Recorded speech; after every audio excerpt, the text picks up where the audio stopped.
Grigori Yefimовich, que vivió a fines del siglo XIX y comienzos del XX, a quien el zar Nicolás II llamó Novich, pero a quien se conoce más generalmente como Rasputín, que significa cruce de caminos.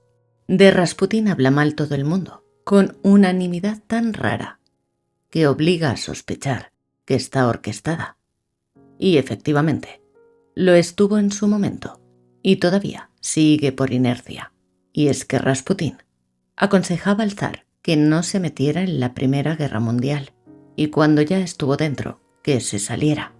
Por eso no es casual que al monje lo mataran entre otros, un agente del servicio secreto inglés y un príncipe masón y travesti.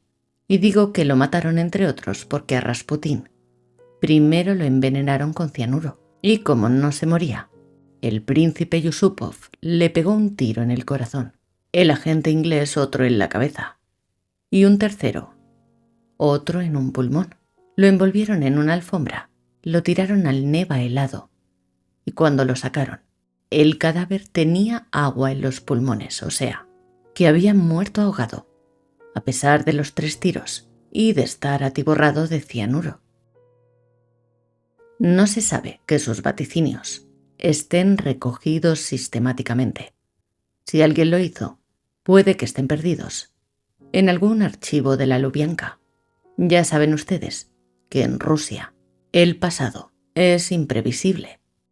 Tengo la impresión de que las profecías de Rasputín que leemos en Occidente son fragmentos inconexos, una veintena de páginas que se publicaron en Francia, años después de su muerte. Y es muy posible que estén recortadas y manipuladas, por ejemplo, eso de que el monje Grigori predijera su propia muerte a manos de los nobles, así como la revolución, el asesinato de la familia imperial y la subida al poder de Lenin, Stalin y Trotsky. Todo pudo ser un amaño a posteriori, pero no cabe duda que sus diagnósticos sobre nuestro tiempo son certeros y con toda seguridad anteriores a los hechos. Por ejemplo, los hombres caminan a la catástrofe. En Rusia, Francia, Italia y en cualquier parte, los menos capaces guiarán el carro. ¿Les suena? La humanidad quedará ensordecida por el ruido que hacen locos y malhechores. La sabiduría estará encadenada. El ignorante y el prepotente dictarán su ley al sabio y al humilde. La mayor parte de los hombres no creerá en Dios, pero creerá a los poderosos, o este otro parecido al de Basilio. Cuando las imágenes vuelen, madurará un fruto venenoso que muchos comerán y que transformará a los hombres en animales incapaces de levantar la vista al cielo. Y cuando todo acabe, el hombre estará cansado, herido y más hambriento que antes. Y es que el mundo entero está manejado a través de esta ventanita que tenemos en cada hogar y que generalmente no trae nada bueno. El monje también predijo desgraciado el día en que se comercie con el útero materno, como se comercia la carne de vaca. El hombre pasará de criatura de Dios a criatura de la ciencia.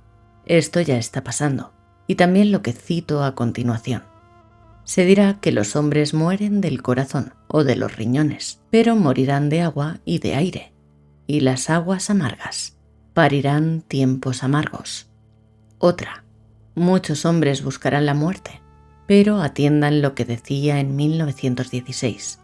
La gran muerte será la muerte de la familia, que estará desangrada, ultrajada, crucificada, y sobre esta carnicería crecerá la rosa de la desesperación. Pero Rasputín no solo diagnosticó nuestro tiempo, sino que esbozó otro más adelante, con rasgos atroces que voy a omitir. Un panorama del tiempo siguiente que se equivocó al prever que ocurriría a fines del siglo XX. Y es lo siguiente. El sol desaparecerá 3 días y durante 30 días una niebla de humo y dolor envolverá la tierra en un sudario gris. Y el hombre errará como un perro enloquecido en el mar de la desesperación. Pero todo será para bien porque después la sabiduría se desencadenará y el hombre volverá a fiarse de Dios, como el niño de su madre, y así llegará al paraíso terrestre.